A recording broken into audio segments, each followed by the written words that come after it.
Hey everyone, thank you for your support. I noticed a lot of you who are watching and enjoying the content aren't subscribed yet.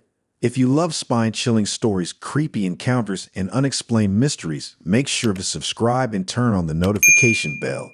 It really helps the channel grow and helps us keep bringing you more of the content you love. And be sure to comment down below where you are tuning in from.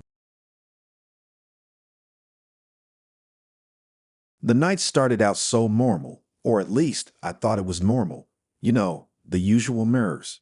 That flutter in your stomach when you're meeting someone for the first time, hoping they're just as cool in person as they are on their profile.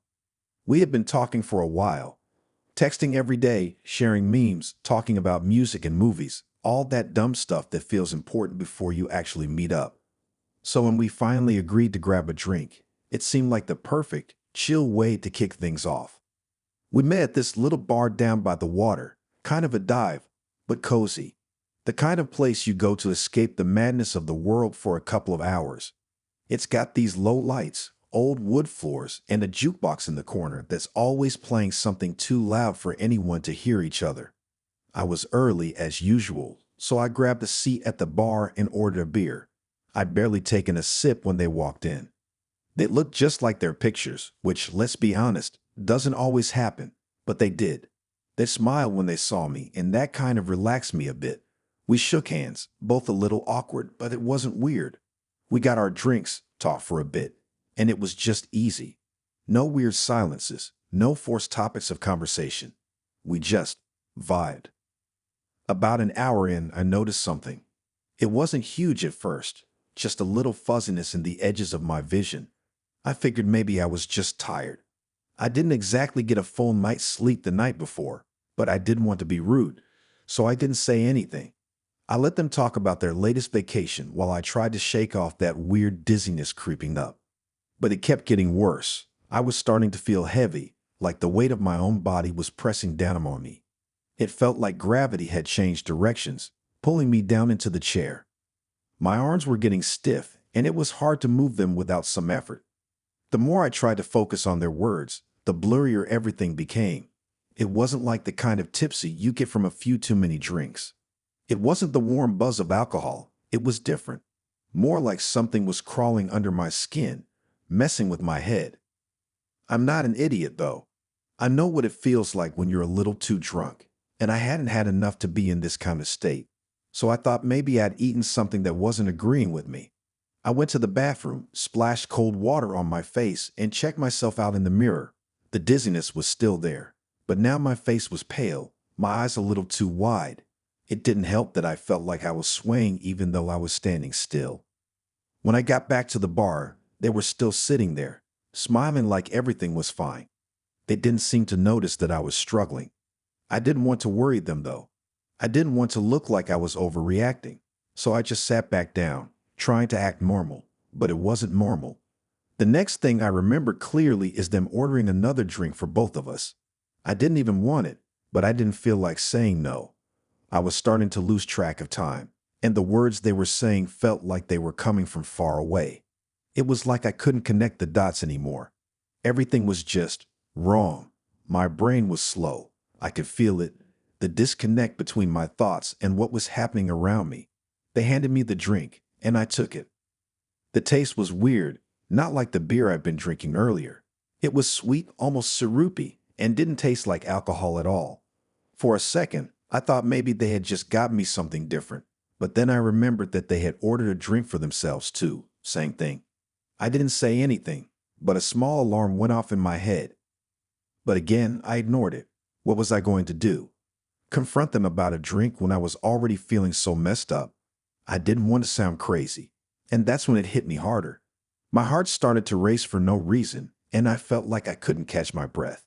Everything was spinning, but not in a fun way, like when you spin around too many times and you're stuck with that awful vertigo feeling. I stood up, too fast, and immediately regretted it. My legs felt like jelly, and I had to grab onto the side of the bar to keep myself from falling over. I heard them asking if I was okay, but it sounded muffled, like I was underwater. I couldn't focus. I couldn't think straight. I didn't know what was happening, but something was very, very wrong. They smiled at me, That same calm, reassuring smile they'd had all night. But this time, it didn't feel reassuring. It felt off. Something about it, something in their eyes, didn't match the words they were saying. I could barely hear what they were saying over the sound of my pulse in my ears, but I could catch snippets of their voice. They were asking if I was okay again, and then, let's get you home. I didn't even have the energy to protest. I was trying to focus on just standing, but it felt like my brain was misfiring.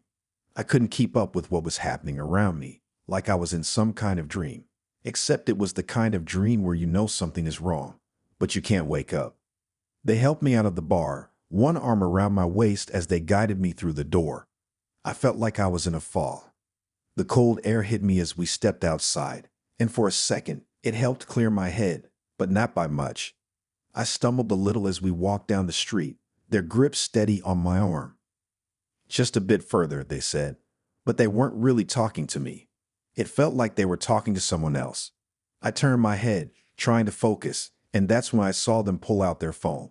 I thought maybe they were texting to check in with a friend or something, but then I saw the screen. The words were clear as day. She's ready. That's when the full weight of what was happening hit me. My body felt like lead. My legs felt like they were glued to the sidewalk. My heart was pounding, and I couldn't breathe. I was terrified, but I couldn't even scream. It felt like someone had locked my body in place. Don't worry, they said again, but I didn't believe it anymore. We're almost there. The walk felt like it took hours, though it was only a few minutes to the car. The whole time, my mind was racing, trying to figure out what was going on. Was this a prank? Was this something worse? My body felt like it was shutting down, but I was still trapped inside it. I couldn't move, couldn't think clearly. All I could focus on was that text. She's ready. Finally, they helped me into the car. My vision was blurring again, but I could still make out their face. The smile was still there, but it didn't comfort me. It made my skin crawl. I tried to speak, tried to ask where we were going, but my mouth wouldn't cooperate. The words were stuck. The car started moving, and I felt like I was drifting away with it. That awful heaviness in my limbs, the dizziness that wouldn't stop. It was like I was sinking into the seat, being swallowed whole by the world around me. And then, in that awful moment, I realized something. There was no way this was just a bad date. No way they didn't know exactly what they were doing. This wasn't just some weird misunderstanding. This was something else. I wanted to scream. I wanted to fight. But I couldn't. And all I could hear, faintly, as I lost consciousness, was the soft sound of their voice saying, "We're almost there." I don't know how long I lay there, dazed and struggling to hold on to what little sense of reality I had left. The room was still spinning, my body unresponsive, my mind clouded, but something in me refused to give up. I couldn't let this be the end. I wouldn't let it be. The footsteps were getting closer, and I knew I had only moments before they came back in, and I didn't know what they were planning, but I knew it wasn't good. I had to do something. Anything. My breath came in shallow gasps as I tried to clear my head, to push through the fog in my brain, but I was so weak. Every part of me screamed to just let go, to slip into the unconsciousness that was threatening to pull me under again, but I couldn't. I refused. There was a small, almost imperceptible movement from the corner of the room. My hands, numb and stiff from whatever they'd injected into me, were starting to regain feeling. I focused on that. It was the only thing I could focus on. I clenched my fist, fighting through the panic and the nausea, trying to force my body to move. It was slow, but I felt it. My fingers curled into a tight grip around something cool and hard, a metal instrument, a tray maybe. It didn't matter what it was. I just needed leverage. The door creaked open again, and I heard them step inside. I forced my body to sit up. My vision was still blurry, but I saw them, a shadow moving in the dim light. The smile wasn't there anymore. It was like they were just indifferent. I could see the coldness in their eyes, and for a second, the fear almost paralyzed me again. But I couldn't stop now. I pulled my legs under me, and with every ounce of strength I had left, I shoved myself off the table, landing hard on my feet. I barely caught myself, but I wasn't going to stop.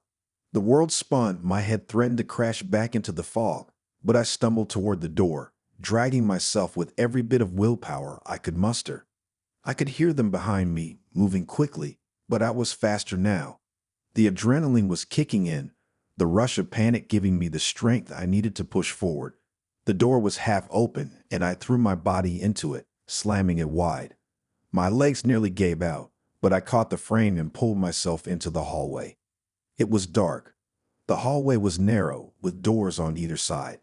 I didn't know where I was, didn't even know how far I had to go to get out, but I couldn't stay here. I couldn't let them take me again. I heard footsteps behind me, louder now, closer. They were coming after me. I turned the corner and saw the stairs at the end of the hall. My heart pounded in my chest. I was so close. I could feel the air shift as I ran. I didn't look back. I couldn't. I could only think of one thing: getting out. I reached the stairs and took them two at a time, my legs barely cooperating, but I forced myself up. I was dizzy, my vision starting to blur again, but I pushed through it. I couldn't stop now. I had to keep moving. The door at the top of the stairs was unlocked. I didn't hesitate. I threw it open, and I was outside, blinking in the harsh light of a street lamp. The cold night air hit me, fresh and sharp, and for a moment, I just stood there, gasping for breath. But I didn't stop. I ran. I don't know how long I ran for, whether it was minutes or hours, but I didn't look back. I could feel the burn in my lungs, my legs shaking from the effort, but I didn't stop. I found my way to a main road, and finally, a car came into view. I waved my arms frantically, desperate. The car screeched to a halt, and the driver's face twisted in confusion. But I didn't care. I jumped into the passenger seat before they could even ask what was going on. "Get me out of here," I gasped, barely able to form the words. The driver hesitated for a second, then slammed the car into gear. We sped off, and I collapsed into the seat, my head resting against the window, watching the dark world fly past me. I didn't know where I was going, but it didn't matter. I was free, for now, and that was enough. I didn't look back. So this one is definitely not going to be your average bad date story. Honestly, I still don't know what to make of it. It's messed with my head ever since it happened, and I haven't been able to look at anything the same way since. I never thought something like this would happen to me, but here we are. Let me backtrack a bit. I met Ava a few months ago through mutual friends. We hit it off right away. She was funny, smart, and just one of those people you feel comfortable around from the get-go. She had this easygoing vibe, but she wasn't boring. We started hanging out more, grabbing coffee, going on walks, and before I knew it, we'd been on a couple of dates. The last one was dinner at this cute Italian spot near my place. The night went perfectly. We joked, ate, shared embarrassing stories. It was one of those nights where everything felt just right. After dinner, she invited me over to her house. Honestly, I was kind of surprised. We hadn't gotten that far yet, but I was into it. I figured, hey, why not? She was cool, and I'd been wanting to see where she lived. I didn't think anything was weird about it. I'd been to a bunch of first dates that led to hanging out at each other's places, so this didn't raise any red flags for me. Her house was gorgeous, like picture perfect. It was one of those places that looked like it was straight out of a home magazine. Modern, clean, well kept. Everything had its place. The living room had these huge windows that let in the soft glow of the evening light, and the furniture was comfy but stylish. Ava led me through the front door and offered me a drink, which I gladly accepted. We talked for a little bit, and I kept noticing how cozy the house felt. It didn't seem sterile, but it did feel meticulously maintained, like no dust or stray objects anywhere. Not even a stray book on the coffee table. Everything was just perfect. At some point, while we were chatting in the living room, I noticed a door at the far end of the hall. It was slightly ajar, but there was something about it that made me curious. I glanced over, but Ava seemed to notice my gaze and quickly glanced over at the door too. "Oh, that's just a storage room," she said casually. "Nothing exciting in there." I nodded, but the weird part was how she said it, like it was totally normal to have a locked door that you couldn't even peek into. I didn't press it though.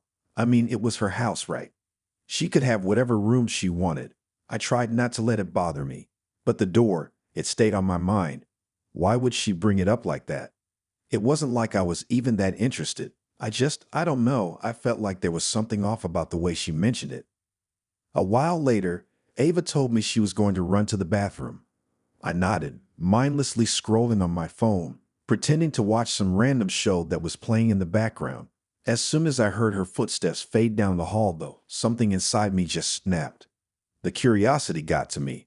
I had to know what was behind that door. I stood up and glanced around quickly, making sure I wasn't being watched, and tiptoed down the hallway. When I reached the door, I tried the handle. To my surprise, it turned easily, definitely not locked anymore.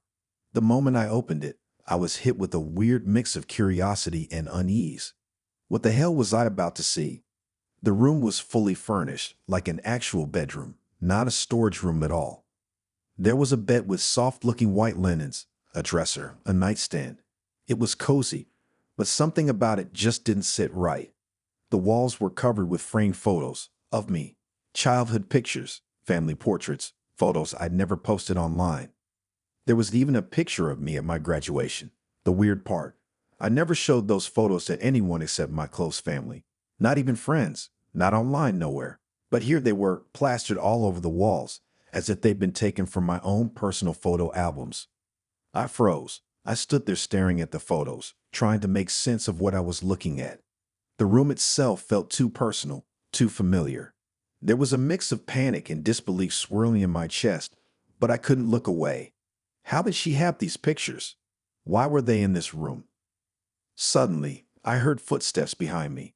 I turned around, and there she was, Ava, standing in the doorway. She had this expression on her face that I couldn't quite read, a smile that wasn't quite a smile. It was like she was waiting for me to process what I was seeing. She stepped inside the room slowly, the door. Then finally she spoke. Her voice was calm, almost soft. I've been waiting for you to come home. Those words hit me like a brick wall. I don't even know why they felt so unsettling. It wasn't like she was angry or even weirdly possessive. She was just saying it like it was the most normal thing in the world. But that was the thing. It was too normal, and it made everything feel so much worse. Home? I managed to choke out. My throat was dry. What do you mean, home? She stepped closer to me, her eyes locked onto mine with this strange intensity. It was like she was seeing right through me, like she already knew every single thing I was thinking. Everything about you, your pictures, your life, your memories, she said, almost gently. I've been waiting for you to come back. It was just a matter of time. Her words didn't make sense. Nothing she said made sense. My mind was spinning, and I couldn't breathe. It felt like the walls of the room were closing in on me. I wanted to scream, to run, to get out of there, but I couldn't move. I just stood there frozen, trying to process what was happening. And then, just like that, the door behind her slammed shut. Ava didn't move. She just kept staring at me, waiting for my next move. I don't know what I was thinking, but I finally bolted. I didn't even look back. I ran out of that room, down the hall, and straight out the front door. I don't even know how I made it to my car. I was shaking. I couldn't get the image of those photos out of my head. I didn't contact her after that. Not a text, not a call, nothing. I'm pretty sure I blocked her on everything. But I'll never forget the feeling of being trapped in that room with all my personal memories staring back at me. I don't know who or what she is. I don't know how she had all those photos of me. I don't know if I'll ever understand. But I know one thing for sure. I'm never going back to her house. And I'm never going near anyone's door that's locked again. It was one of those evenings that seemed like it had everything going for it, at least at first. You know, when you're kind of excited, but also a little nervous because you've never actually met this person before in real life. We had been talking for a couple of weeks, exchanging texts, sharing memes, and doing all the things you do when you're getting to know someone online.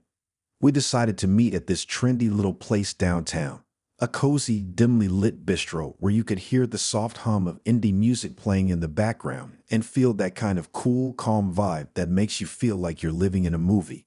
You know, the kind of date that looks great on Instagram. I was already a little jittery when I got there. I always get nervous on first dates, especially when it's with someone I've only talked to through a screen.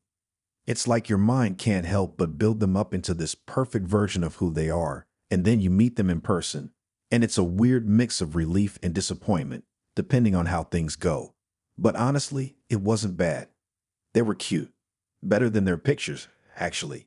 A little taller than I expected, with a messy but stylish haircut and those eyes. Dark, intense eyes that always made me feel like they were reading my thoughts. Kind of unsettling, but in a way that kept me interested. We sat down, ordered drinks, just a basic gin and tonic for me, something fruity for them, and chatted about nothing special at first. Work, the weather, the usual. It was easy. The kind of conversation that happens when you're both just trying to get comfortable. We laughed a bit. I think I told some dumb story about my friend getting stuck in a vending machine, and they seemed to find it funny. Nothing too weird, just normal, right? I was starting to relax, but then it started. It wasn't obvious at first, but when the waiter came to take our order for appetizers, I noticed they ordered the exact same thing as me. I mean, sure, it's not that strange, right? We were both looking at the menu, both scanning for something light to start with. But it was exactly the same. Those crispy Brussels sprouts that sounded weirdly amazing, paired with some garlic aioli. I just shrugged it off, told myself it was a coincidence. No big deal. The conversation kept flowing. We talked about hobbies, movies, random life experiences. It was almost too easy, and I felt a little stupid because I've been worrying about it for so long. Maybe I've been overthinking things. It's not uncommon for two people to hit it off, right?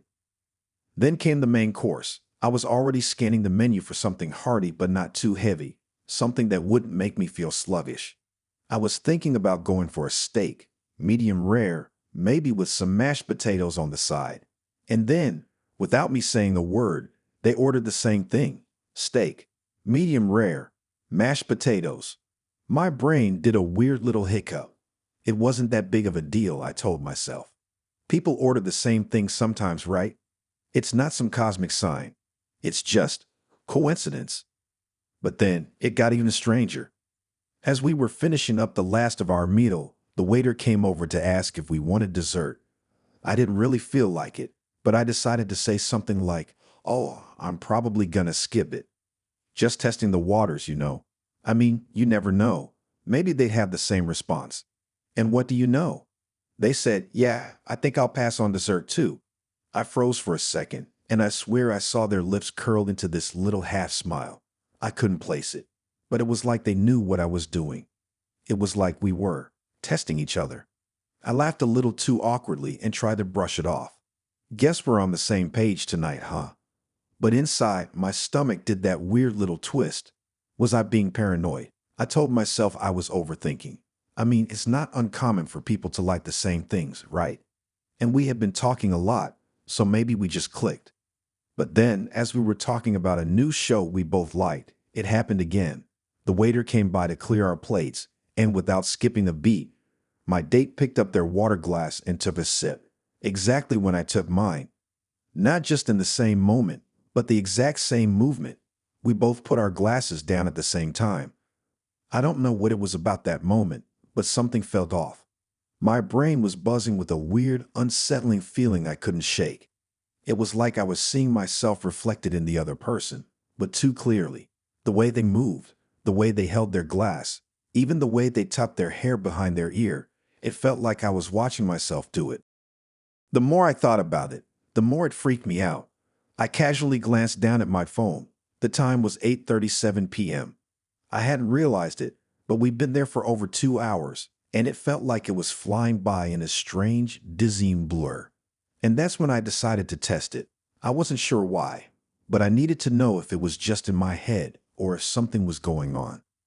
I told my date that I was thinking about getting a dessert, even though I didn't really want one. I wasn't even sure why I said it. It was just a random thought that came to me. I waited for their response, and of course, they did the exact same thing. They said, "Yeah, maybe I'll get dessert too." And there it was again, that same smile, that little flicker of something behind their eyes that made me feel like they were playing a game I didn't understand. "All right," I said, my voice a little shakier than I meant it to be. "I changed my mind. I'm actually not hungry. I'm good." And once again, they followed suit. "Yeah, you know what? Me neither, they said. Same words, same tone, same weird little nod. At that point, I couldn't keep it in anymore. I had to ask. But I didn't want to seem like I was flipping out, so I kept it casual. Is this some weird coincidence? Or I tried to smile it off, but my heart was pounding a little faster than usual. I could feel my palms getting clammy. They just smiled back at me, this kind of too perfect, calm smile that made my nerves spike again. No, they said softly, almost like they were savoring the moment. I've been practicing. For a second, I just stared at them. I wasn't sure if I had heard that right. Practicing? I repeated, my voice sounding distant even to me. They didn't say anything else. They just watched me, waiting for my reaction. I'm not sure what I thought I was going to say next. What do you even say when someone says something like that? It wasn't a joke. It wasn't a riddle. It wasn't playful or fun. It was just unsettling. The air around us shifted. I felt like I had stepped into some version of reality that didn't quite make sense anymore. We sat there for what felt like an eternity, but I couldn't bring myself to leave. My mind was racing with questions I couldn't answer. Was this some weird social experiment? Was this person trying to mess with me? Or was I just being paranoid? But the longer I sat there, the more I realized something else. It wasn't just the little things.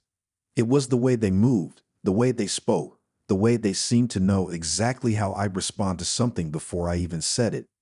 And the more I thought about it, the more I started to wonder if I was the one being imitated. I don't remember how long I stayed after that. All I remember is the feeling of being watched. I could feel their gaze on me, studying me, figuring me out. Every glance, every word felt calculated. It wasn't like we were two people on a date anymore. It was like we were the same person, separated by a thin veil. Finally, I made some excuse about needing to go, grabbed my jacket, and left. I didn't look back. I couldn't. Something inside me told me that if I did, I'd see them there, doing the exact same thing as me, looking at me with that same smile, that same unsettling calm. I never saw them again. I don't know if I'll ever truly understand what happened that night, but I don't think I need to. Some things are better left unanswered. So I have been talking to this girl, Claire, for a few weeks. We met at a party, and she was super chill. We'd gone out a couple of times. Nothing crazy, just drinks or coffee. But this time, we decided to go to dinner at a little Italian place I loved. It was cozy, a bit fancy, perfect for a date. We were having a great time, talking about random stuff, getting to know each other more. Honestly, I was feeling good about everything. But then about halfway through the meal, Claire suddenly got up.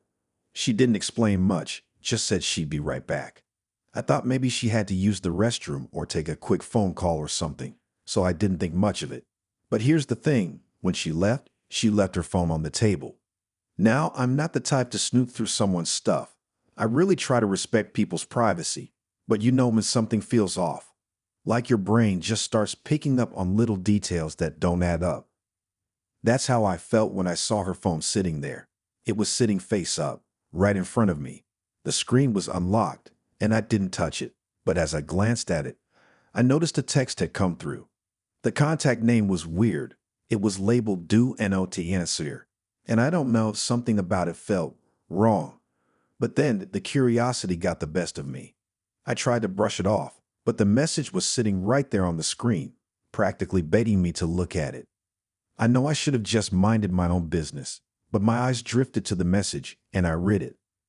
The text said, "Is it done? Are they alone yet?" My stomach dropped. I didn't know what to think. It was so cryptic. What did that mean? Who was this person? And why the hell would she have a contact with that kind of label on it? I stared at the message, trying to piece things together, but it didn't make sense. It was too random, too strange. I mean, there could have been 100 explanations for her, right? Maybe it was some weird joke or some random text she'd forgotten to delete. But the whole vibe was off. Why would someone text her like that? And why would she leave her phone with a message like that out in the open? I almost convinced myself I was overthinking it when I heard Claire's voice behind me.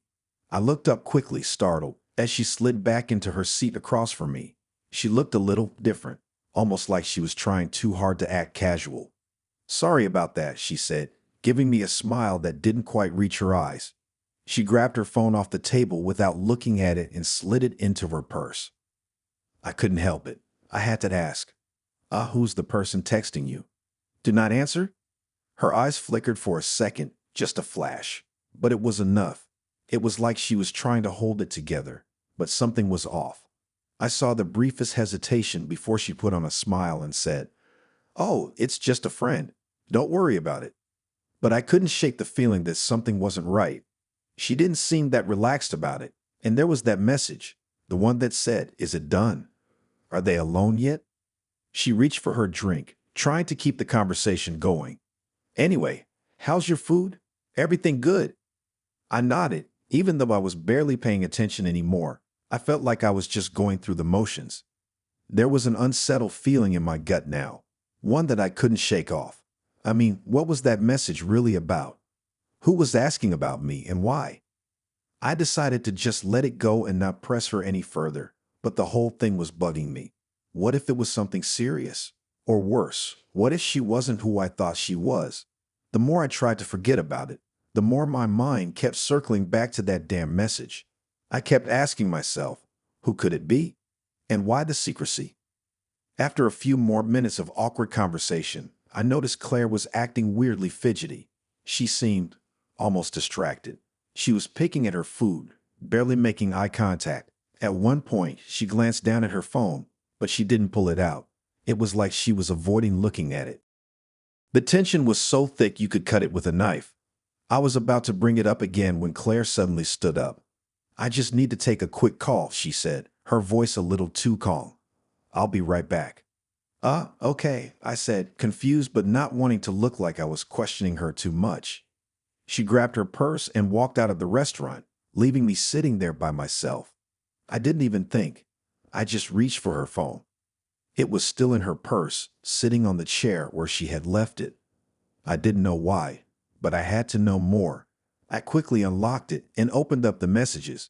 The most recent one was from that same do not Anastasia contact. I clicked on it, heart racing, and saw the full conversation.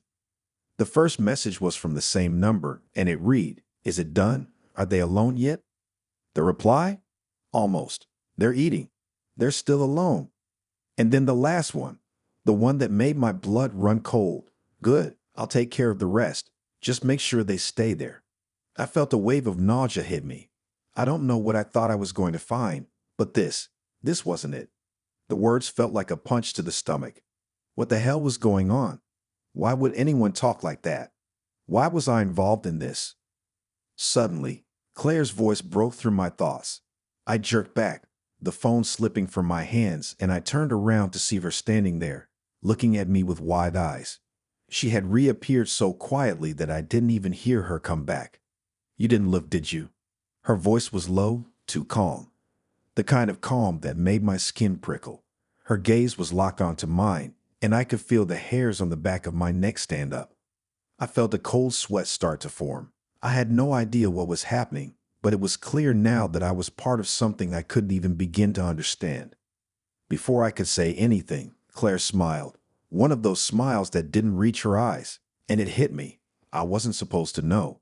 I didn't know what she was going to do or what was going to happen next, but I knew one thing for sure. I had to get out of there. Fast. Didn't know how I managed to get out of there. One moment, I was sitting across from her, feeling the weight of her eyes on me, the air thick with tension. The next, I was standing, fumbling with my jacket, my legs moving faster than my brain could catch up. I didn't say another word. I couldn't. I just stood up, grabbed my coat, and walked toward the exit. Claire didn't stop me, didn't say anything else, but her eyes followed me, her expression unreadable. I could hear the clinking of the silverware and low murmurs of other people in the restaurant, but in that moment, it felt like the world had gone silent.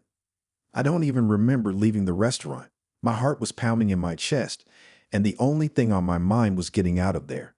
I reached the door. The cool night air hit me like a slap, and I took off into the street, not even looking back. I didn't stop running until I got to my car. I barely registered the drive home, just gripped the wheel with both hands, my knuckles white, trying to shake off the feeling of those eyes on me. What had I just gotten tangled up in? Once I was safely locked inside my apartment, I took a deep breath and let it all settle for a moment. I didn't want to believe it. I wanted to tell myself it was all some twisted misunderstanding. But the message on Claire's phone, those words, the phrasing, kept echoing in my mind. Make sure they stay there. Take care of the rest. I had to tell someone, I realized. This wasn't normal. But who would believe me? Who could I even trust? If I called the police, how would I explain everything without sounding insane? And how the hell had I gotten into something like this? I'd barely known Claire. She'd seemed like any other girl, but now I took out my phone, feeling a mix of fear and anger boil inside me. I scrolled through my contacts, my finger hovering over her name. I thought about sending her a message, demanding answers. But as my finger hovered, I hesitated. What if she was watching me? What if she already knew what I was thinking? I slammed my phone down on the counter, frustrated with myself for even considering it. Whatever it was that had happened tonight, I didn't want any part of it anymore. I thought about blocking her number, cutting ties completely. But then, my phone buzzed. It was a text from Claire. I froze. I didn't want to look at it. I knew I shouldn't. But I couldn't help myself. The message read, "I'll be seeing you soon. Don't forget our deal." My breath caught in my throat, my blood turning to ice. I never responded, and I never saw Claire again, but something tells me she's still out there, somewhere watching, waiting. And I can't shake the feeling that one day she'll come looking for me. It started out like any other date, casual, relaxed, but that feeling, something I couldn't shake, lingered in the back of my mind all night. It was my first time meeting Aaron. We'd been talking for a while, and he seemed pretty cool. Smart, funny, just the right amount of quirky. And when he invited me over for a home-cooked meal, I didn't hesitate to say yes. It felt like a nice change from the usual dinner dates at restaurants, where everything's rushed and loud. So I showed up at his place around 7, expecting a laid-back evening of good food and conversation. And the second I walked in, I was hit by how perfect everything looked. I mean, perfect. You know, the kind of place that looks like it came straight out of a lifestyle magazine, where every piece of furniture is artfully arranged, and the lighting is just dim enough to be cozy but still stylish. Yeah, that kind of place. It was one of those homes that didn't feel lived in, even though it obviously was. Everything was pristine, too pristine, honestly. The kind of clean that makes you feel like you're in someone else's space, someone who's maybe a little too obsessed with appearances. I brushed it off at first. I mean, it's his place, right? Maybe he's just tidy. He greeted me with a glass of wine in hand, wearing that kind of smile that's a mix of charming and a little too calculated. We toasted, sat down on the couch, and I immediately felt that strange energy again. Not a bad energy, just off. Like something wasn't quite right. But again, I tried to push it out of my head. He'd gone to all this effort for dinner, so who was I to sit there and overthink every little thing? We chatted for a while, and the conversation was good. We talked about our favorite movies, music, and travel spots. But my eyes kept wandering. The place was just too neat. There wasn't a single speck of dust anywhere, and the shelves were stocked with books that all looked like they had never been touched. Everything felt too staged, like it was meant to look perfect for someone like me. We moved to the dining table, and I noticed the meal was incredible. Roast chicken, roasted veggies, mashed potatoes. I'd almost forgotten how delicious home-cooked food could be. We ate and talked some more, and for a while, I got caught up in the moment. It wasn't until later, after the meal was over, that I started noticing the small things. There was a faint blinking light on the bookshelf in the corner of the living room. It was subtle, and if you weren't paying attention, you'd probably miss it. But I saw it, a little red dot blinking in a pattern, almost like a camera light. I didn't say anything at first, thinking it was just some kind of gadget, maybe a smart home device or something.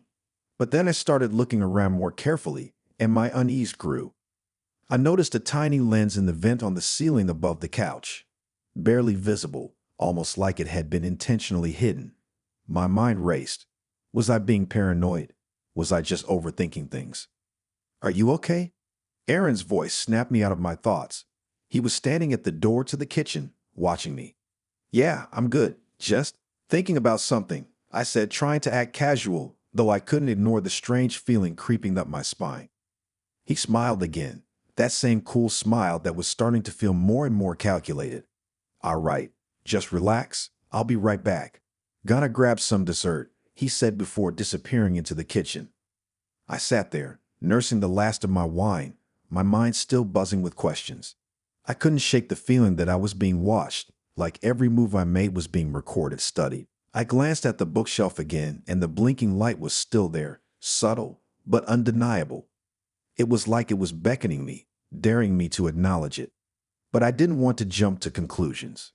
Maybe it was just a security camera, or one of those smart home things people use to monitor their homes. But then, why hadn't he said anything about it? That's when my phone buzzed. I pulled it out of my pocket, half expecting a message from a friend or a notification from social media. But no, it was a live stream notification from an account I didn't recognize. I clicked on it without thinking, part of me already knowing what to find. And there it was, a video feed of me, sitting on the couch, right there in Aaron's living room. My heart stopped. The angle was from above, like it was shot from the camera in the ceiling vent. I could see myself clearly, sitting with my legs crossed, my glass of wine in hand. But what really made my blood run cold was the timestamp. The video was live, right now. I didn't know what to do. I felt like I was suffocating. My mind raced, trying to make sense of what I was seeing. Who was watching? How long had this been going on? Was Aaron watching me right now, knowing that I just discovered what was happening? Before I could process anything further, I heard footsteps behind me. Aaron had returned, holding a small plate of chocolate cake, and for a second, everything went back to normal.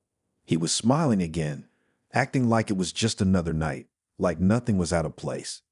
I didn't know what to say. How could I? How could I ask him about the camera without making it obvious that I knew? Without showing how freaked out I was? I tried to keep my voice steady. You have cameras in here, I said, trying to sound casual, like I was just making a comment about the decor or the lighting. Aaron raised an eyebrow, almost like he didn't hear me correctly. Cameras? No. What makes you think that? But I could tell. I could see it in his eyes, in the way he held that plate of cake like it was all part of some game. He was lying. And that smile, it wasn't reassuring anymore. It felt cold, like he knew something I didn't. I couldn't sit there any longer. I needed to leave. But the way he was looking at me, too calm, too controlled, I felt like I couldn't just walk out the door. Like I needed to get out immediately. I stood up, my hands trembling. I think I need to go, I said, my voice barely above a whisper. Aaron's expression shifted just a little, like he wasn't used to being the one on the receiving end of that kind of reaction. But he didn't stop me. He just nodded. Okay, I understand, he said, his tone almost too smooth. I grabbed my purse and rushed out the door, my heart pounding the entire time. I didn't even look back. I didn't care if he was watching me leave through the window or through whatever hidden camera he had. I just had to get out of there. Later, as I sat in my car, still shaking, I opened the live stream link again. The video was still there, and now it was just me, sitting in my car, staring at the screen in disbelief. The feed had followed me from the living room, and now it was streaming my every move. I blocked the account. I reported it. But that night, as I drove away, one thought kept circling in my mind. There were cameras in that place, probably more than I'd even realized, and I had no idea how long this had been going on. I never spoke to Aaron again. I couldn't bring myself to. I don't know what kind of person he was or what kind of game he was playing, but one thing was clear. I had walked into something I couldn't even begin to understand, and I'm still not sure if I ever want to know more. The night had started off perfectly. Dinner was fun. The conversation flowed easily, and Josh was exactly as he seemed in his messages. Charming, funny, and easy to talk to. I had no idea that a simple dinner at a local spot would lead to anything strange, but by the end of the night, I was starting to realize that things might not be what they seemed.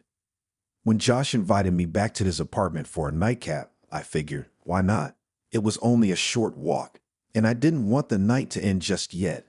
He seemed like a decent guy, and his place, well, it looked nice in the photos he'd shown me. We spent the whole evening laughing, sharing stories, and getting to know each other better. There was a connection. At least I thought so. We walked to his apartment, and as we entered, I noticed right away how warm and cozy it felt. The kind of space where you could just sink into the couch, kick your feet up, and feel at home. It wasn't overly flashy, but it had character. Plants everywhere, books on every surface, framed photos of what I assumed were friends and family.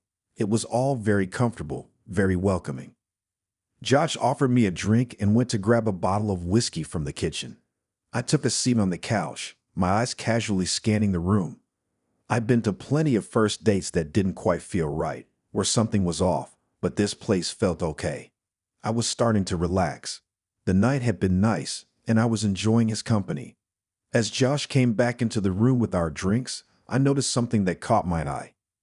In the far corner of the room, next to a small hallway that led to what I assumed was the bathroom, there was a door. It was a little out of place in an apartment like this. Nothing special about the door itself, but it was locked. Not just closed, but padlocked.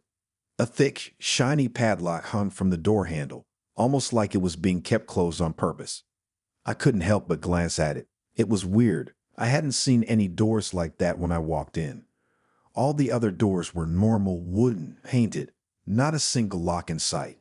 This one stood out.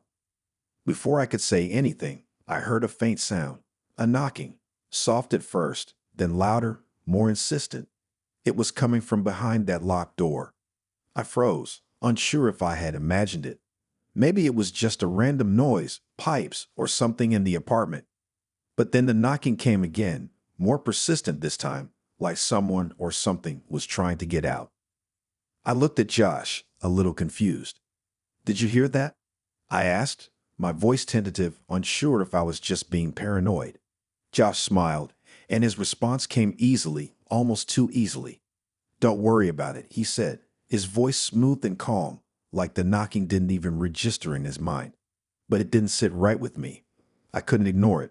The knocking was definitely coming from behind that door.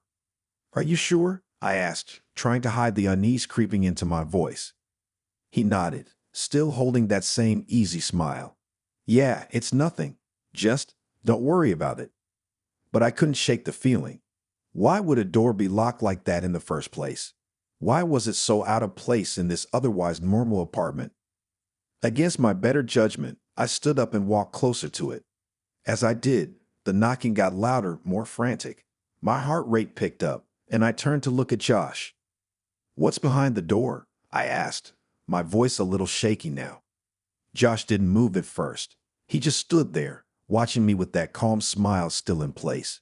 But now there was something else in his eyes, something that wasn't quite right. Something that made the hairs on the back of my neck stand up.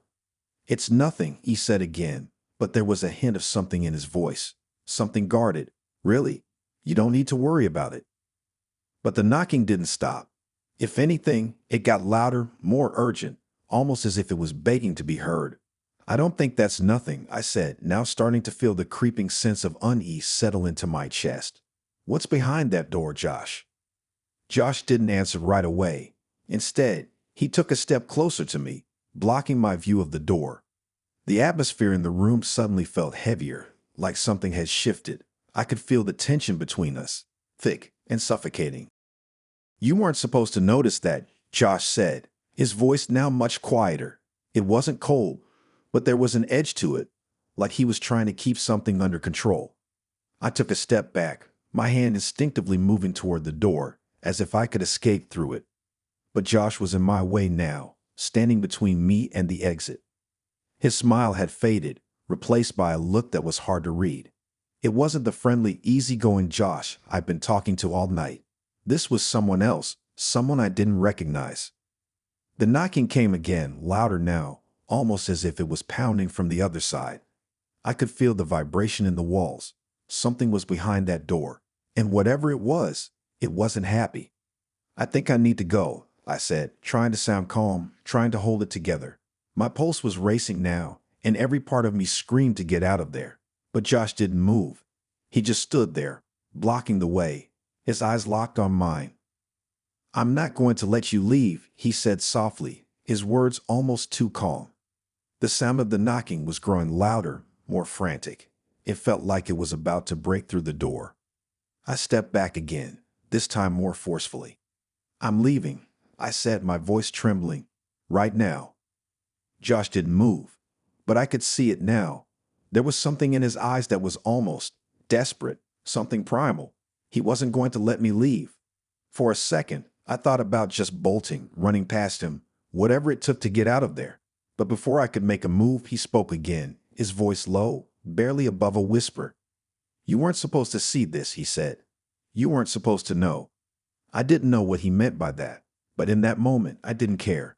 I pushed past him with everything I had and ran for the door. I grabbed my jacket, pulling it on without even thinking, my hands shaking as I fumbled with the doorknob. Josh didn't stop me this time. He just stood there, watching me leave, his face unreadable. The second I stepped out into the hallway, I didn't look back. I just kept moving, my heart pounding in my chest. I didn't care what was behind that door anymore. I didn't care who Josh really was. All I knew was that I needed to get out of there. I didn't stop until I was back outside, breathing in the cool night air. But even then, I couldn't shake the feeling that someone or something was watching me. I never spoke to Josh again. I don't know if I'll ever understand what happened that night, but I don't need to. Some doors are meant to stay locked. Some things are better left behind them. And whatever was behind that door, I don't want to know. Okay, so this is going to sound crazy, but just hear me out. I'm not the type to tell stories like this. Actually, I never even thought about stuff like this until that night, but it's been stuck in my head ever since, and I need to get it off my chest. So I'm not really the date type. I mean, I've done a few casual meetups, but I don't really care for all the weird small talk or pretending to be someone I'm not. But I met Sarah on a dating app, and for some reason, this one felt different. We messaged for a few weeks before we actually decided to meet up, and everything seemed pretty chill. She was cool, funny, into the same weird stuff as me. I figured, why not? Maybe this could be the one real date. The place we chose wasn't anything fancy, just a small Italian spot downtown. It had this cozy vibe, dim lights, and the kind of place where it feels like it's been around forever. I'd been there a few times before, but I had no idea what was in store.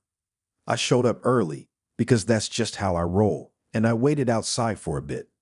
It was a Thursday evening, so the streets weren't super packed, but there were a few people around. I was nervous, but I brushed it off. Sarah was the kind of girl who seemed like she'd make everything easy. I had already built up a mental image of her, based on our texts. Like, I expected this super chill, down-to-earth vibe. When she showed up, I didn't think much about it at first.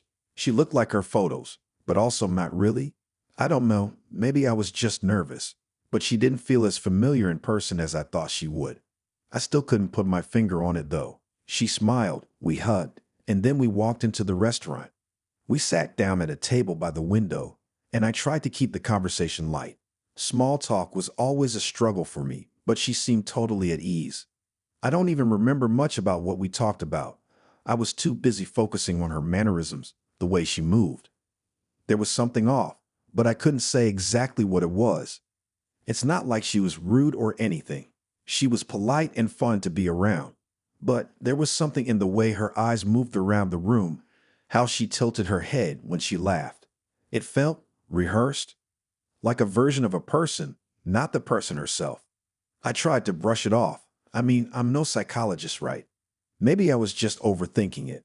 We had some wine, ordered food, and things went pretty normally, until it didn't. I'd gotten up to use the bathroom halfway through the meal. You know, the usual. The bathroom was down a hallway near the back of the restaurant. Nothing fancy. I went inside, did my thing, and then caught a glimpse of myself in the mirror above the sink. And there behind me, I saw her reflection. But something wasn't right. At first, I thought I was just seeing things. Maybe the lighting was weird, or I'd had too much to drink. But when I looked again, I realized what was happening. The reflection of Sarah in the mirror wasn't quite right. It wasn't like it was distorted or blurry. No, it was as if her face was just off. It was her, but not exactly. There was a slight shift in her expression. Her jawline looked a little sharper, and her eyes were darker. Not to mention her body. Her posture seemed different, like she was slouching more in the reflection or standing up straighter. It was the same general person, but everything about her seemed a little wrong. The reflection felt like it was someone else, someone close, but not quite her. And then it hit me. Her reflection wasn't my Sarah. I didn't know what to do. I just stared at the mirror for a second, trying to figure out if my brain was playing tricks on me. I glanced over my shoulder to make sure nobody was behind me, but no, it was just me in the bathroom. I quickly washed my hands, hoping the feeling would go away, but it didn't. The reflection, it didn't match. It wasn't her. I didn't want to freak myself out, so I shrugged it off and walked back to the table. I tried to act casual when I sat down again, but the whole thing was still on my mind. What had I seen? Had I just imagined it? I tried not to look at her too much, but every time I did, I couldn't help but notice little details. Her movements were too perfect, too controlled. She laughed at the right times, tilted her head just the right way when she spoke. It wasn't that she wasn't real, but there was something about her that felt too put together, like she was acting. I wasn't sure what to do with myself. I should have just said something, right? I should have just brought it up, but I didn't. Instead, I told myself I was being ridiculous, that maybe I just had a bad moment with the mirror or something. So I decided to test it, just to see. I dropped my fork on purpose, watched it clink on the floor. She immediately reached down to pick it up. But here's the thing, her reflection didn't move. I looked again. Nothing. The reflection stayed completely still, as if it didn't even notice the fork fall. But Sarah, the real Sarah, was already reaching for it. I felt a weird lump in my throat. My stomach turned. I told myself it was just some weird glitch in my mind, but I couldn't shake the feeling that I was in some kind of weird dream. I tried to ignore it and continue the conversation, but my mind kept going back to the fork, to the reflection. I kept stealing glances at her, trying to figure it out, but I couldn't. I just kept getting this eerie feeling like she was watching me, even when I wasn't looking. I didn't bring it up. I didn't know how to. I didn't want to sound crazy or paranoid. But the rest of the night, every time I glanced over at her, the unease kept building. Her movements seemed too perfect. She'd tilt her head at just the right angle, smile at just the right moment. It wasn't natural, and I couldn't put my finger on why. And then, as if reading my mind, she leaned in closer to me, and that's when it happened. Her eyes locked onto mine, and for a second, I felt this intense chill run through me. It wasn't cold, but something about her gaze was too sharp, too knowing. My heart raced. I was still trying to piece everything together in my head, but the more I thought about it, the more I realized how little sense it all made. I wanted to ask her, I really did, but I didn't know what I was even asking. I didn't want to sound like a total lunatic, and then she just smiled. Her smile wasn't like before. It was wider, almost too wide, like it didn't quite fit her face. And for the first time that night, I noticed something different about her teeth. They weren't bad, just sharper, more pronounced. Then she whispered, "You saw, didn't you?" That was it. I had no clue what she meant by that, but I didn't stick around to figure it out. My chest was tight, and I couldn't breathe. The whole night felt wrong. I didn't even finish my meal. I paid the bill, gave her a half-hearted goodbye, and left. The walk back to my car felt like I was in a daze. What had just happened? What was she? I don't know if I'll ever get the answer. I haven't talked to her since that night. I blocked her on everything. It's been a few weeks, and I still think about it sometimes. It was a bad date, yeah, but it was worse than that. It was like I wasn't even sitting across from a person. Like I was sitting across from something else, something pretending to be her. And for some reason, I can't stop thinking about that smile, those teeth, that look in her eyes. It's like she's still watching me. I don't know what I saw that night, but I can tell you one thing for sure. I'm never trusting my reflection again. All right, let me tell you about the weirdest night of my life. I've been debating whether or not to talk about it, but it's been gnawing at me, and I just can't shake it. Maybe if I put it out there, I'll finally stop going crazy over the whole thing. So this all started like any other date. I met Emily through a mutual friend at a bar one night. She was cool, pretty in that effortless way, and we just clicked immediately. We were vibing the whole night, had a few drinks, laughed, talked about dumb stuff. You know the deal.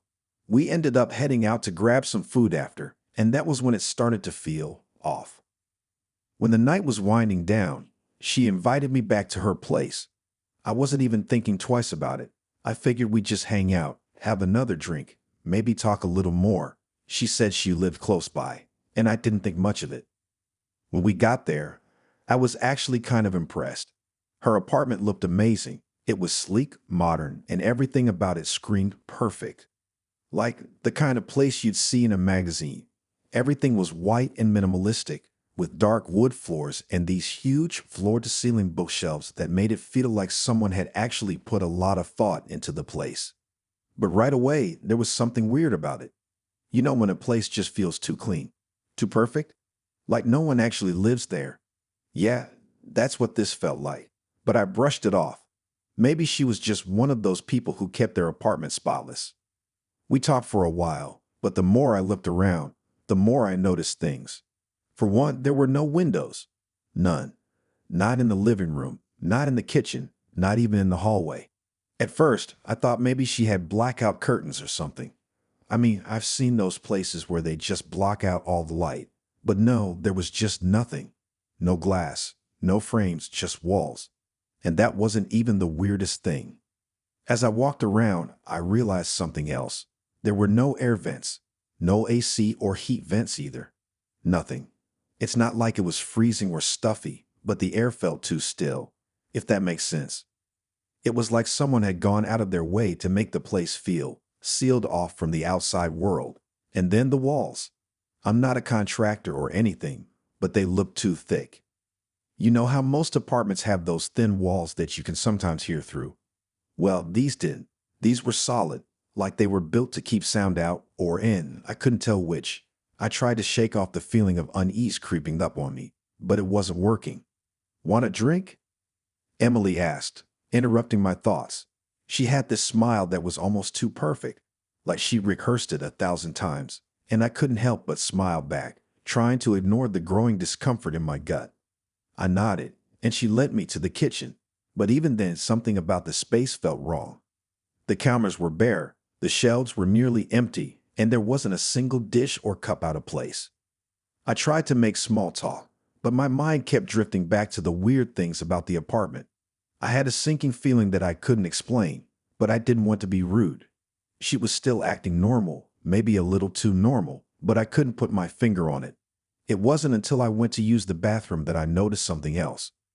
The bathroom was small, but nice, nothing unusual. But when I went to wash my hands, I realized there was no mirror, not even a small one above the sink, just a plain wall. It hit me, and I felt a chill run down my spine. Where am I?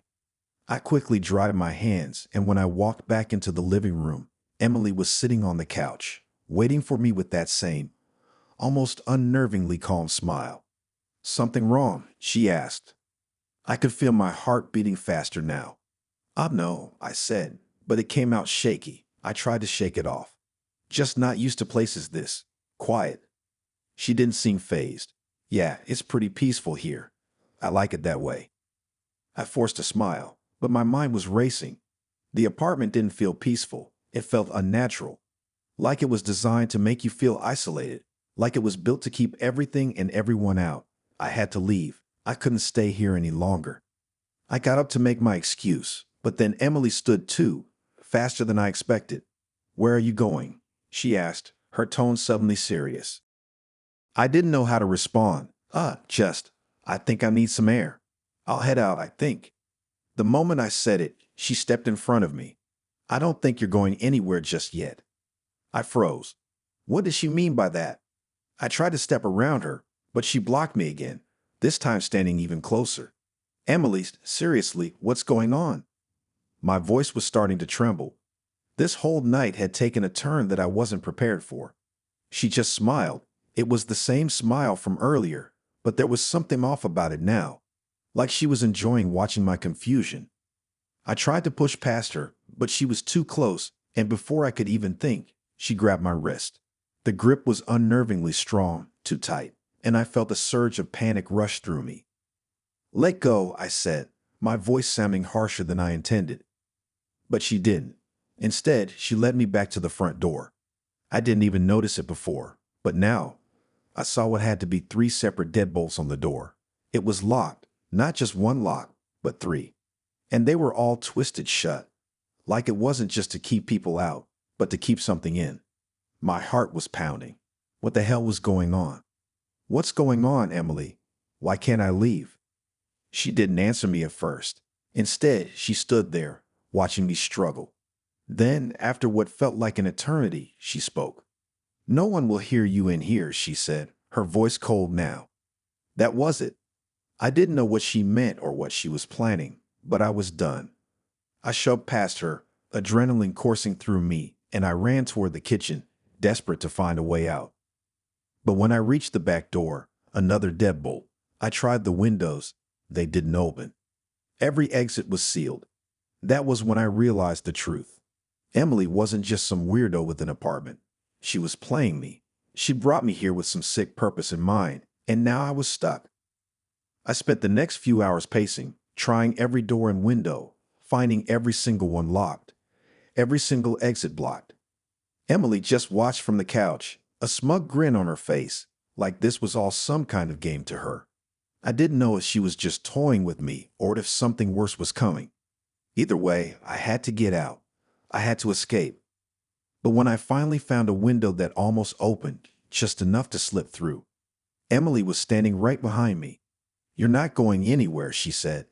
And for the first time that night, her smile wasn't comforting at all. It was the smile of someone who had already won. I didn't know what would happen next, but I knew one thing for sure. I wasn't leaving this place without a fight. I'll be honest, I didn't think anything could go wrong on this date. I mean, it was a nice spot. Italian food, good wine, a casual vibe. Everything seemed perfectly normal. We'd been talking for a while, just casually getting to know each other. Her name was Madison, and she had that kind of energy that made everything seem easy. We were laughing, the conversation was flowing, and honestly, it felt like one of those nights where you just vibe with someone, you know? But then something happened that changed everything. It wasn't much at first. We were in the middle of talking about random things, work, movies, the usual date stuff, when I noticed Madison wince slightly. She didn't make a big deal of it, but I caught the motion out of the corner of my eye. At first, I thought maybe she'd just gotten uncomfortable in her chair or something. But then she did it again, holding her side this time, like there was some kind of pain.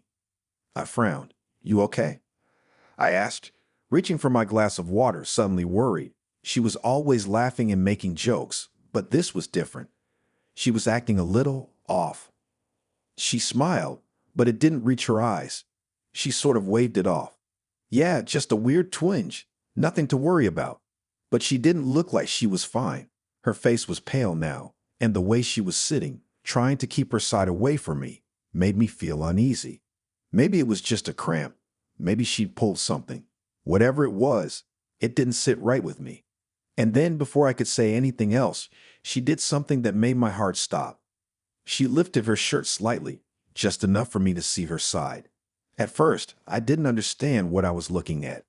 It looked like a dark patch of skin, but then my brain caught up, and I realized it wasn't just bruising. It was a cut, a deep, fresh wound. The kind of wound you'd expect from a knife or some sharp object. It was an open gash, blood seeping through the edges. I gasped, my hand flying to my mouth as I stared at it in disbelief. Oh my God, what happened? I could feel the panic creeping up my throat, the hairs on the back of my neck standing up. Was she okay? Was she hurt? Should we go to the hospital? But Madison, she just shrugged casually, like she was telling me she stubbed her toe or something. "I don't know. You haven't done it yet." I blinked, trying to process what she'd just said. "What?" "You haven't done it yet," she repeated, her voice soft but unnervingly calm. I was frozen, staring at the wound on her side, unsure if she was serious or if I was just misunderstanding something. My mouth felt dry, and I could barely think straight. "What do you mean?" "Done what? Are you? Are you saying someone else did this to you? She didn't answer right away. Instead, she just tilted her head slightly, like she was considering me. And then, in the most unsettling tone, she said, "Don't worry about it. It's nothing. I just need you to do your part."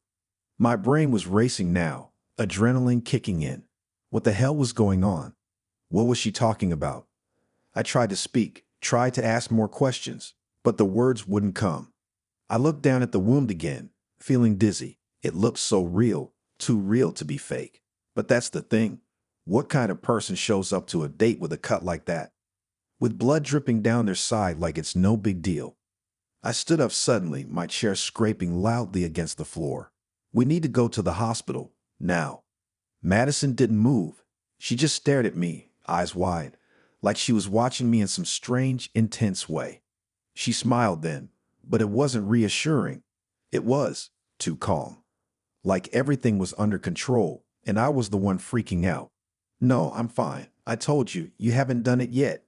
You can't help me until you do." I stepped back, feeling the heat rise in my chest, but my brain was a mess. I couldn't understand what was going on. "Done what? What the hell are you talking about? You need stitches, or worse, you need—" Before I could finish, Madison suddenly stood up and grabbed her purse, brushing past me with a swift movement. "Look," she said, her tone cold now. "I don't have time for you to be scared. You came here for a reason. I'm not asking for your help, I'm telling you." I didn't know what she meant. My mind was spinning. Was this some kind of twisted joke? Was I being set up? I didn't know how to respond. All I knew was that this felt completely wrong. I took a step toward her, and that's when I saw it. Her hand was covered in blood. Not just a little, but enough to drip onto the floor as she moved toward the door. She hadn't even noticed it, or maybe she didn't care. "Madison," I said, my voice louder this time, desperate. "What the hell is going on? You're hurt. You need help." She stopped at the door, turning back to face me. The look in her eyes wasn't panic or confusion. It was something else entirely. It was cold, deliberate, like she'd been playing some kind of game this whole time. "I'm not hurt," she said, her voice almost detached. "Not really."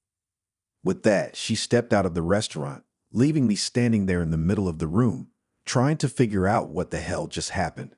I watched her walk out, not looking back, her blood still dripping on the floor. I stood there for a few moments, trying to process everything.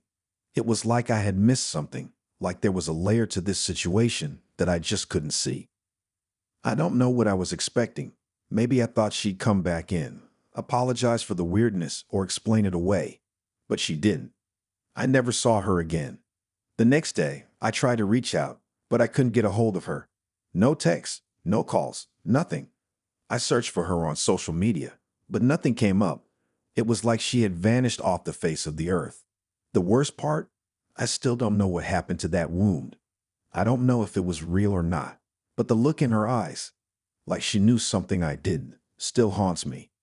To this day, I can't shake the feeling that I was part of something much darker than a bad date. And I'm still wondering, what the hell does she mean by "you haven't done it yet"?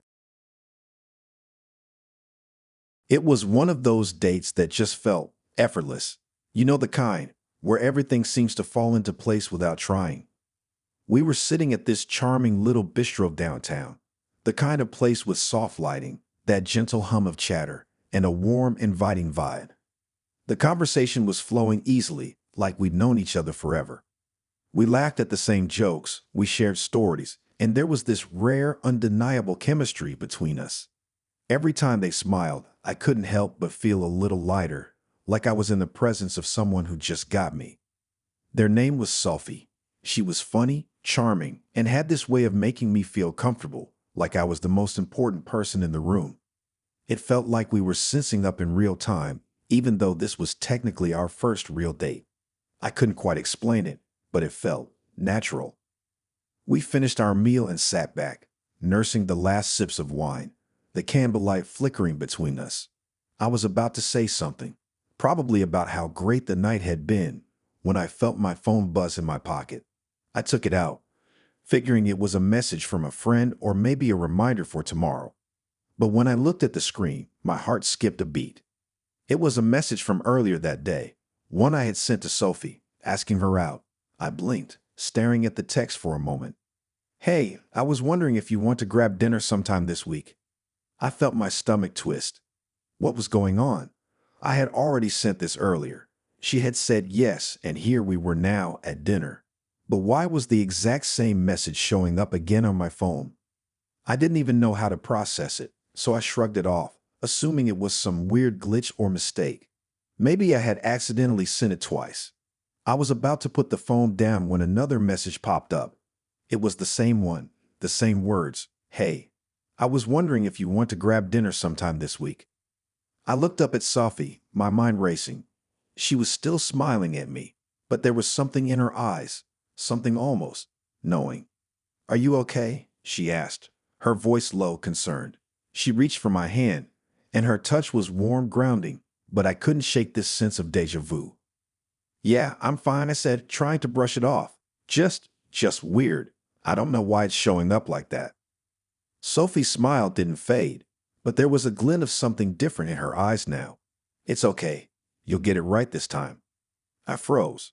Those words, they sounded familiar, a little too familiar. I felt a chill run down my spine.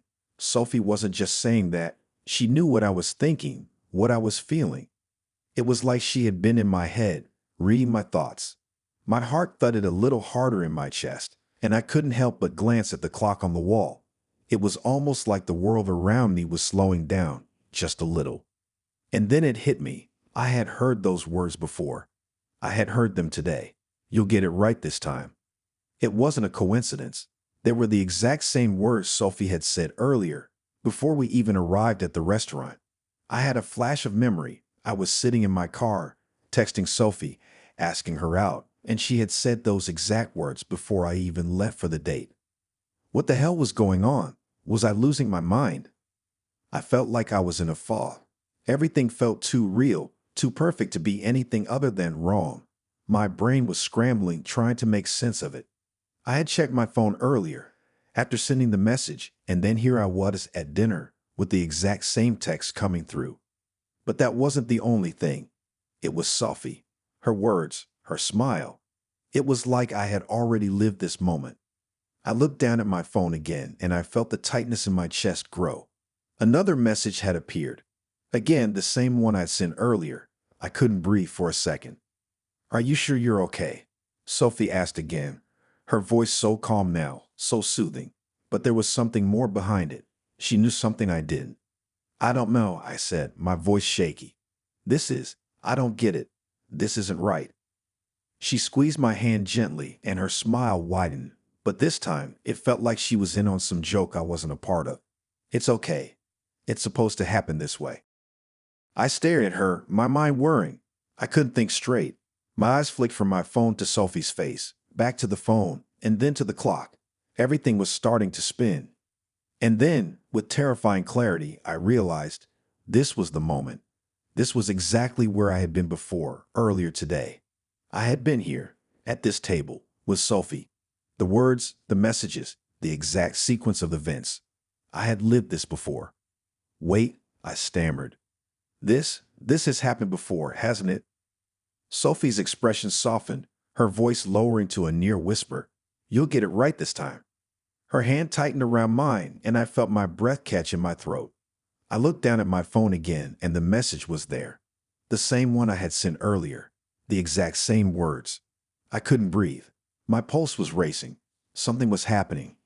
I didn't know what it was, but it was happening. Over and over again. You're stuck, aren't you? Sophie's words were quiet, almost gentle. But you'll get it right this time. I know you will. I didn't know how to respond. I didn't even know what was happening. Was I in a dream? A loop? Was I being messed with? Or was I just losing my mind? I tried to speak, tried to say something, but nothing came out. It was like my words were stuck, trapped in my throat. Sophie's eyes never left mine, and it felt like she was reading everything, every thought, every feeling, like she knew me better than I knew myself. The world around me began to blur. Time felt off, like it was stretching and folding on itself. I could feel it in my bones and the air around us, the cycle, the loop. Don't worry, Sophie said softly, her smile never faltering. You'll get it right this time. And just like that, everything clicked. I had been here before. I had lived this moment already. Everything was repeating itself, and it wouldn't stop until I figured it out. But the thing is, I didn't know what I needed to do to get it right. And I wasn't sure I ever would.